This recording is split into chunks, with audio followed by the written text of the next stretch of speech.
Halo guys, kembali lagi di channel Mas Raka dan Dek Rafa. Jangan lupa komen dan subscribe.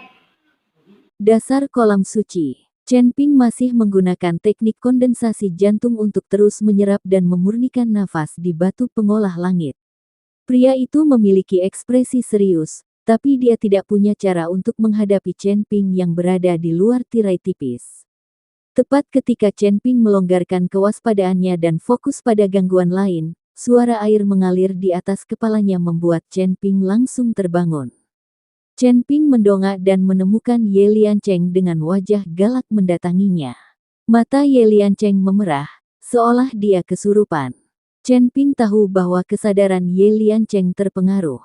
Ye Liancheng memiliki 3 ramuan dalam dari silsilah Flame Demon, yang dapat menahan dinginnya es di kolam suci, namun, saat dia masuk lebih dalam ke dalam kolam suci, apa yang muncul di kolam suci bukanlah makna dingin, tetapi tekanan yang sangat besar. Kekuatan Ye Liancheng di alam kesengsaraan tingkat 9 bukanlah masalah dalam menahan tekanan, tapi dia mengabaikan pengaruh kolam suci pada kesadaran spiritualnya. Tanda seru. Jadi pada saat ini, Ye Liancheng tampak menjadi gila dan mendatangi Chen Ping. Kekuatan alam kesengsaraan tingkat 9 Ye Liancheng meledak, dan dia tidak menahan apapun sama sekali. Dan dia tidak peduli apakah kolam suci akan dihancurkan, sekarang kesadarannya rusak, dia hanya ingin membunuh Chen Ping dan tidak mempertimbangkan hal lain sama sekali. Melihat Ye Liancheng menjadi gila, Chen Ping mengerutkan kening dan dengan cepat mengaktifkan semua kekuatan di tubuhnya. Menghadapi biksu tingkat 9 di alam kesengsaraan, Chen Ping tidak berani bersikap santai atau ceroboh sedikit pun. Chen Ping juga tahu bahwa mustahil membunuh Ye Liancheng sendirian. Jadi Chen Ping melihat ke layar cahaya. Ye Liancheng masih belum tahu apa yang diwakili oleh tirai cahaya, dia juga tidak tahu tentang batu pengolah langit, jadi selama Chen Ping menggunakan cara untuk membuat Ye Liancheng tertarik pada batu pengolah langit, itu saja. Nak, kembalikan manik roh apiku. Ye Liancheng meraung marah dan meninju Chen Ping. Chen Ping menggunakan seluruh kekuatannya untuk melawan, dan tubuhnya terus-menerus didorong ke belakang oleh pukulan Ye Liancheng. Pada akhirnya, Chen Ping tidak memiliki kekuatan untuk melawan, dan darah terus muncrat dari mulutnya. Ye Liancheng menatap Chen Ping dengan galak, matanya penuh dengan penghinaan. Buka perutmu dan berikan aku mutiara roh api. Ye Liancheng berkata pada Chen Ping. Oke. Aku akan memberimu manik roh api. Chen Ping benar-benar memuntahkan mutiara roh api. Apakah kamu masih laki-laki? Kata-kata laki-laki sulit diikuti, dan kata-katamu terdengar seperti kentut. Kamu pasti abadi jika kamu memiliki batu abadi seperti batu pengolah langit. Aku belum pernah melihat makhluk abadi pengecut sepertimu. Saya benar-benar tidak mengerti, bagaimana Anda bisa menjadi abadi. Apakah Anda mengandalkan hubungan saling percaya dan melewati pintu belakang? Seorang biksu kelas 9 di alam kesengsaraan telah membuatmu takut. Menurutku kamu tidak memiliki banyak kekuatan. Kamu harus berhenti membual di masa depan. Chen Ping mengutuk pria itu. Chen Ping melakukan ini untuk membangkitkan semangat juang pria itu. Dia tidak bisa begitu saja melihat Ye Liancheng keluar dari tirai tipis. Jika Ye Liancheng keluar, semuanya akan berakhir. Kutukan Chen Ping membuat pria itu cemberut. Kamu bocah, kamu masih orang pertama yang berani mengutukku. Hari ini aku akan menunjukkan kepadamu apakah aku laki-laki. Setelah mengatakan itu, tubuh pria itu memancarkan sinar cahaya, dan kemudian tangannya berubah menjadi pedang dan menebas ke arah Ye Liancheng. Mata pria itu sangat dingin. Cahaya ilahi melintas. Mata Ye Liancheng melebar dan dia bahkan tidak punya waktu untuk bereaksi. Puff! Cahaya ilahi menembus tubuh Ye Liancheng dan memotong Ye Liancheng menjadi 2 bagian. Jiwa Ye Liancheng mencoba melarikan diri, tetapi jiwa itu juga terputus oleh cahaya ilahi ini. Kamu Liancheng sudah mati. Seorang biksu tingkat 9 di alam kesengsaraan terbunuh dengan begitu mudahnya. Chen Ping tidak dapat mempercayainya. Anda harus tahu bahwa ini hanyalah sisa jiwa, bagaimana bisa begitu kuat? Ye Liancheng sendiri tidak pernah mengerti sampai kematiannya bahwa sisa jiwa yang dia anggap remeh masih bisa memiliki kekuatan seperti itu. Nak, harap diingat bahwa ketika kamu naik menuju keabadian, aku akan memberitahumu apakah aku laki-laki atau bukan. Pria itu memandang Chen Ping dengan dingin, lalu sosoknya perlahan kabur, dan akhirnya menghilang. Kata-kata Chen Ping secara langsung merangsang Ye Liancheng. Bagaimana aku bisa takut dengan sisa jiwa? Tapi jangan berpikir kamu pintar, tunggu sampai aku mendapatkan batu pengolah langit dan bola roh api, lalu aku akan membunuhmu. Batu. Lagi pula, pihak lain hanyalah secercah sisa jiwa, bahkan bukan sisa jiwa, hanya secercah sisa pikiran. Penjaga Butian.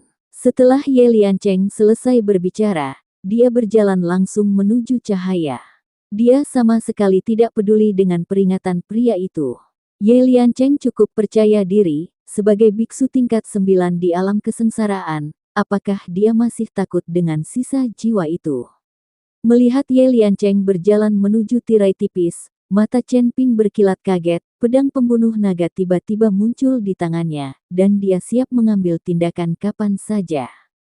Pelanggar akan dibunuh tanpa ampun. Pria itu mengancam Ye Liancheng lagi. Tapi bagaimana Ye Liancheng bisa peduli dengan ancaman jiwa yang tersisa? Ye Liancheng berjalan ke tirai cahaya dengan percaya diri, membungkuk dan mengambil manik roh api. Melihat Ye Liancheng berjalan ke dalam tirai tipis, Chen Ping mengencangkan cengkeramannya pada pedang pembunuh naga. Tapi setelah menunggu lama, Ye Liancheng baik-baik saja, dan pria itu tidak melancarkan serangan apapun terhadap Ye Liancheng. Pada saat ini, Chen Ping tercengang. Apa yang telah disepakati bahwa mereka yang memasuki tirai cahaya akan dibunuh tanpa ampun? Apakah kamu takut? Hahaha, bahkan jiwa yang tersisa pun berani berbicara begitu keras. Aku merindukanmu hanya untuk melindungi batu pengolah langit. Aku tidak akan menghancurkanmu. Sebaiknya kamu pergi sendiri. Ye Liancheng tertawa keras dan melambaikan tangannya ke arah pria itu. Pria itu tidak bergerak, menatap Ye Liancheng dengan mata dingin. Ye Liancheng mengangkat sudut mulutnya, lalu melewati langsung tubuh pria itu. Pria itu hanyalah secercah jiwa yang tersisa, tanpa tubuh nyata sama sekali. Ye Liancheng melewatinya dengan mudah dan mengambil batu pengolah langit. Melihat Ye Liancheng telah mendapatkan semua batu pengolah langit, namun pria itu tetap tidak menyerang. Chen Ping langsung bingung. Apa yang terjadi? Kenapa langsung diserang? Apakah hanya karena dia mudah ditindas berdasarkan kekuatan tingkat pertamanya di alam kesengsaraan? Chen Ping cemas. Jika orang ini tidak mengambil tindakan, Ye Liancheng pasti akan bunuh diri jika dia keluar dengan batu pengolah langit. Sekarang Chen Ping bukanlah lawan Ye Liancheng. Apakah kamu masih laki-laki? Kata-kata laki-laki sulit diikuti, dan kata-katamu terdengar seperti kentut. Kamu pasti abadi jika kamu memiliki batu abadi seperti batu pengolah langit. Aku belum pernah melihat makhluk abadi pengecut sepertimu. Saya benar-benar tidak mengerti, bagaimana Anda bisa menjadi abadi. Apakah Anda mengandalkan hubungan saling percaya dan melewati pintu belakang? Seorang biksu kelas 9 di alam kesengsaraan telah membuatmu takut. Menurutku kamu tidak memiliki banyak kekuatan. Kamu harus berhenti membual di masa depan. Chen Ping mengutuk pria itu. Chen Ping melakukan ini untuk membangkitkan semangat juang pria itu. Dia tidak bisa begitu saja melihat Ye Liancheng keluar dari tirai tipis. Jika Ye Liancheng keluar, semuanya akan berakhir. Kutukan Chen Ping membuat pria itu cemberut. Kamu bocah, kamu masih orang pertama yang berani mengutukku. Hari ini aku akan menunjukkan kepadamu apakah aku laki-laki. Setelah mengatakan itu, tubuh pria itu memancarkan sinar cahaya, dan kemudian tangannya berubah menjadi pedang dan menebas ke arah Ye Liancheng. Mata pria itu sangat dingin. Cahaya ilahi melintas. Mata Ye Liancheng melebar dan dia bahkan tidak punya waktu untuk bereaksi. Puff! Cahaya ilahi menembus tubuh Ye Liancheng dan memotong Ye Liancheng menjadi dua bagian. Jiwa Ye Liancheng mencoba melarikan diri, tetapi jiwa itu juga terputus oleh cahaya ilahi ini. Kamu Liancheng sudah mati. Seorang biksu tingkat 9 di alam kesengsaraan terbunuh dengan begitu mudahnya. Chen Ping tidak dapat mempercayainya. Anda harus tahu bahwa ini hanyalah sisa jiwa, bagaimana bisa begitu kuat. Ye Liancheng sendiri tidak pernah mengerti sampai kematiannya bahwa sisa jiwa yang dia anggap remeh masih bisa memiliki kekuatan seperti itu. Nak, harap diingat bahwa ketika kamu naik menuju keabadian, aku akan memberitahumu apakah aku laki-laki atau bukan. Pria itu memandang Chen Ping dengan dingin, lalu sosoknya perlahan kabur, dan akhirnya menghilang.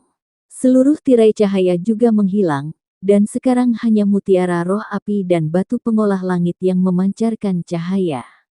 Semua tekanan di kolam suci menghilang, dan dasar kolam menjadi sangat tenang. Tuan Chen, Anda tampaknya telah menyinggung makhluk abadi. Jika Anda menjadi makhluk abadi dan memasuki dunia abadi, apakah Anda akan dibalas? Zeyan berkata pada Chen Ping.